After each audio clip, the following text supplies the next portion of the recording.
October 7th. Today marks the anniversary for the worst terror attack in Israel in recent history. Or you could say it marks the anniversary of the beginning of a genocide that's been happening for 70 years. You see, either of those things I just said could piss off any number of people in either direction. But what I'm concerned about is the fact that people on both sides of this issue probably would want me to face consequences for saying either of those things. If you guys didn't know, the Conservative Party of Canada has voiced interest in using existing hate speech laws against the pro-Palestine protesters. Let's enforce the existing laws in this country when it comes to hate crimes. Hear, hear. We already have laws that clearly govern hate speech in this country. Against the backdrop of what's happening on our streets from coast to coast and the demonstrations and the protests, there appears to be a lack of political will on law enforcement to actually enforce the existing laws. What we really need, Mr. Speaker, is action. This was actually in a debate to stop Bill C-63. This was their opposition to Bill C-63 from the Conservative Party. I also put out a survey to ask people about this, if you think that pro-Palestine people should be thrown in jail or should be allowed to protest. Knowing that a good number of my following followed the trucker convoy and was sympathetic to the trucker convoy, I was quite disturbed to see these numbers, that 2/3 of people would support pro-Palestinian protesters to be thrown in jail. And folks, remember what they did with people at the convoy? Anybody who even showed up was equated as being a Nazi terrorist, wants to kill Justin Trudeau. That was the narrative that they were going with. And they actually used that to justify throwing a lot of people in jail, if you didn't notice. They told a bunch of lies about peaceful protesters. You think that might be happening now with the people who are opposing Israel? Just a thought, think about it. Think about it. And you might say, but Greg, they're terrorists. They need to be thrown in jail. This is what I like to call muddying the waters, okay? People are muddying the waters so that any vicious Hezbollah supporting radical Islamist who wants to kill all Jews, equating that with myself or anybody who is even slightly critical of Netanyahu, the Likud party, Zionism, or Israel, or any Jew at all. There's a lot of difference, there's a lot of nuance between those two extreme opinions, being a radical, violent, terrorist Islamist who genuinely wants to kill all Jews, and someone who is criticizing a Jewish person who's in politics. Big difference. I find it very frustrating that I even need to clarify this, but really it's not just a small phenomena. And as a conservative person, over the past year, I've noticed a number of conservative influencers who, quite frankly, have just really thrown a lot of their so-called values and principles out the window because they support Israel. And now all of a sudden, anybody who opposes Israel is one of these people who should be thrown in jail. And I know I'll get a lot of shit for making this video, but that's kind of why I'm making it. I started an initiative called SaveFreeSpeech.ca to stop Bill C-63, and I've noticed there's a lot of dirty laundry on the conservative side of this conversation. By the way, I think we have enough problems here in Canada as it is. I don't know if I'm allowed to advocate for the problems that are happening in Canada to Canadians, or maybe I'm going to get canceled for having the wrong opinion on a foreign conflict. Is that what's going to happen? I'm not allowed to say the wrong thing about a foreign conflict? And to be clear, I completely disavow the silencing, the intimidation, and the censorship happening on both sides of this equation. And what I find very disingenuous is both sides of people on this equation think that the other side isn't doing any of that. No, it's only the one side censoring and then the other side's not censoring. It's bullshit, okay? Both of you guys would use Bill C-63 to weaponize it against your political opponents when it comes to this political agenda. We all know it, we've all seen it. It's not even our Canadian government who would be weaponizing Bill C-63 against its citizens. It would be different political factions weaponizing Bill C-63 against one another. We saw this just last week. A pro-Palestinian lawyer had 2 detectives show up at her house because she was making too many comments online that were bothering too many Jewish lawyers. online. And sure, maybe there's more to the story here, but the fact of the matter is she didn't do anything criminal, and there's a criminal investigation. What?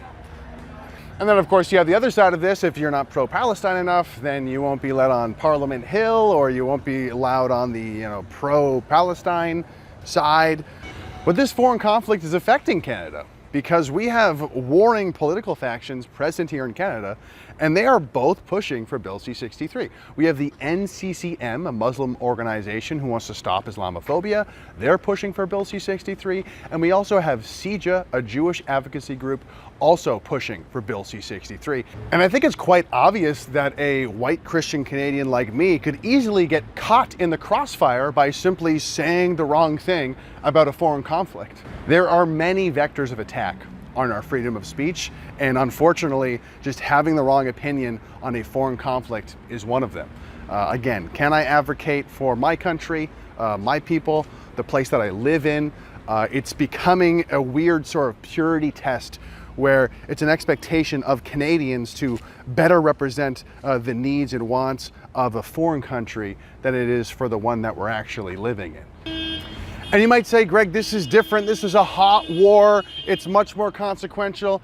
Yeah, I mean, I don't want to be the one to stack up dead bodies, guys, but look how many people are dying of MAID in this country, or drug overdoses in this country. There are so many detrimental, horrible things happening to Canadians right now today that's completely getting ignored, and instead we're just sending millions overseas. And look, I don't blame Ezra Levant, owner of Rebel News, who's Jewish. I don't blame Melissa Lantsman, deputy leader of the Conservative Party, who's Jewish, for standing up for Israel. That's their people. They're defending and fighting for their people. But just when me as a Canadian stands up for my people and my country, yeah, please back off. Let me speak my mind. And I'm not going to allow this sleight of hand where you're going to take freedom of speech away in Canada just because you're going to villainize a group of angry Muslims who happen to be getting bombed right now. It's not going to happen, so please stop doing that. And there was a lot of talk of residential school denialism last week. They want to put that in the law books, by the way. An NDP person wants to put that in the law books, downplaying, denying, or minimizing the genocide of natives. Residential schools equals genocide. And if you disagree with that, well, you could be a criminal. Guess what, folks? We already have a law on the books when it comes to historical denialism, and it's called the Holocaust Denialism Laws. For those who don't know, Holocaust denial laws were actually introduced by the Conservative Party some years ago.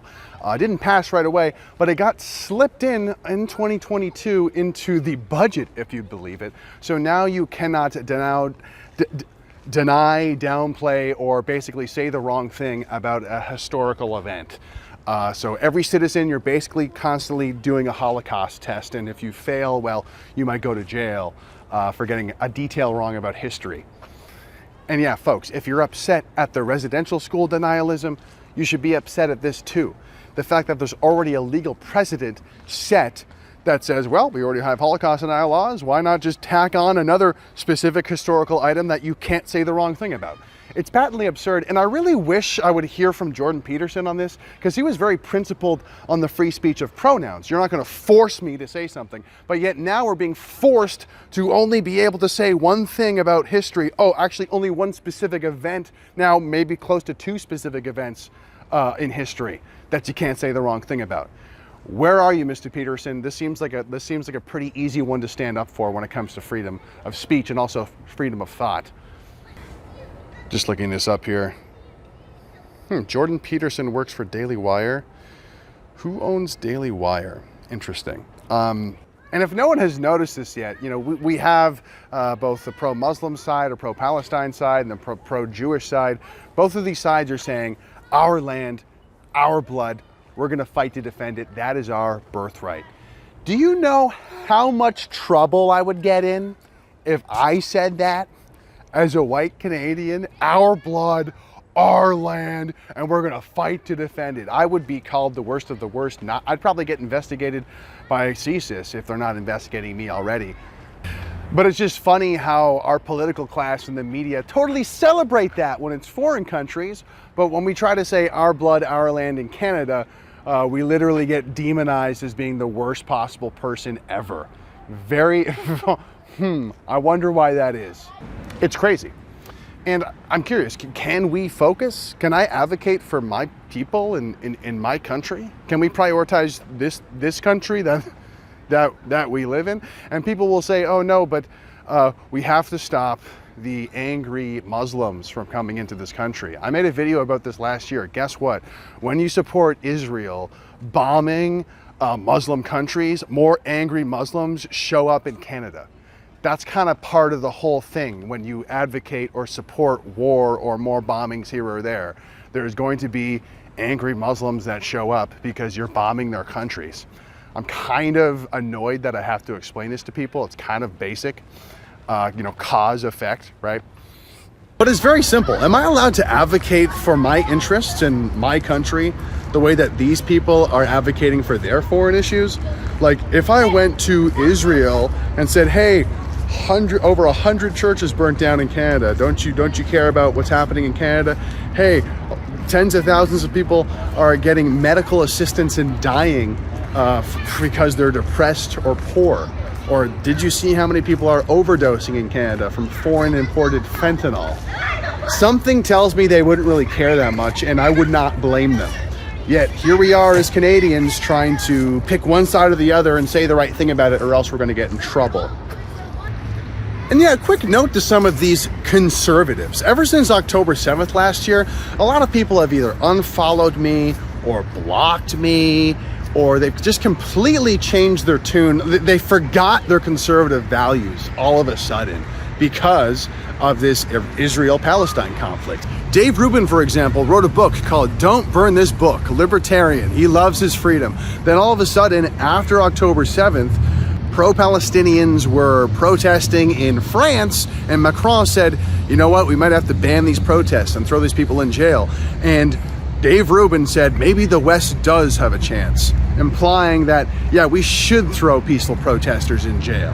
Gad Saad blocked me once he started to do the same thing that he accuses leftists of, which is muddying the waters of speech and muddying the waters of identity politics and making it all about fighting for your tribe. Tribalism, bad. Unless we're dealing with Israel, in which case tribalism is good. And if you point out why I'm a hypocrite, I'm going to block you. I also thought this tweet from Gad Saad was very disturbing, where he basically said, haha, yeah, you're funny, bro. Here's an exploding pager to kill you with. I mean, I guess it's funny if you're like an IDF soldier who is bloodlusting to kill his political enemies. Then it's hilarious. Then it's a very funny joke. And of course, I have to call out Mr. Ezra Levant. There is a strong anti-immigrant sentiment that has been growing in this country because if you look at the city centers, there's so many people. We're getting upset at East Indians spitting in our Uber delivery drinks. But folks, what does Mr. Ezra Levant say? He says we need to deport Hamas. Deport Hamas. So does that mean deport everyone who wants to kill all Jews, or everybody who is critical of Israel? Or how? So we're gonna, does it matter if they were born here or not? You want to kick people out of the country based on their political beliefs. And very unspecific beliefs, by the way. Anyone who shows up to if I'm a Palestinian whose family got blown up in Palestine and I'm upset about that, and I go to the protest, you want to deport that family, what, back to Palestine so they can get blown up again and then come here? Why are they anti-Semitic? It makes no sense, Ezra. It makes no sense. I just wanted to call that out because it's really been bothering me.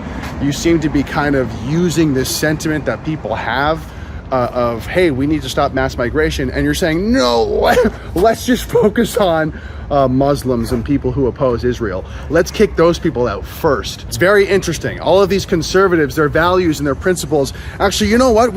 I believe in freedom. Actually, if they have the wrong opinion, kick them out of the country. I don't even care where they came from, if they were born here.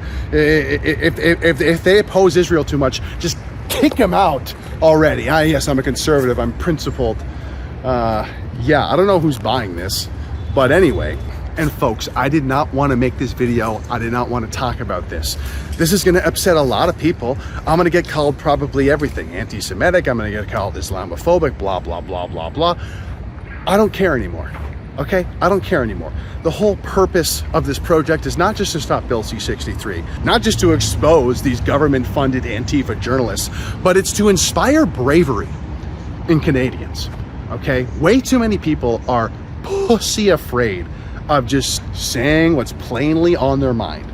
We can't allow ourselves to be bullied by these tyrants or intimidated by people from either side of this conflict. We have the freedom of speech in this country, and real Canadians want to keep that. They don't want this foreign conflict to be used as an excuse to silence us or, God forbid, pass laws like Bill C-63, which would prevent Canadians from simply speaking their mind on a foreign topic.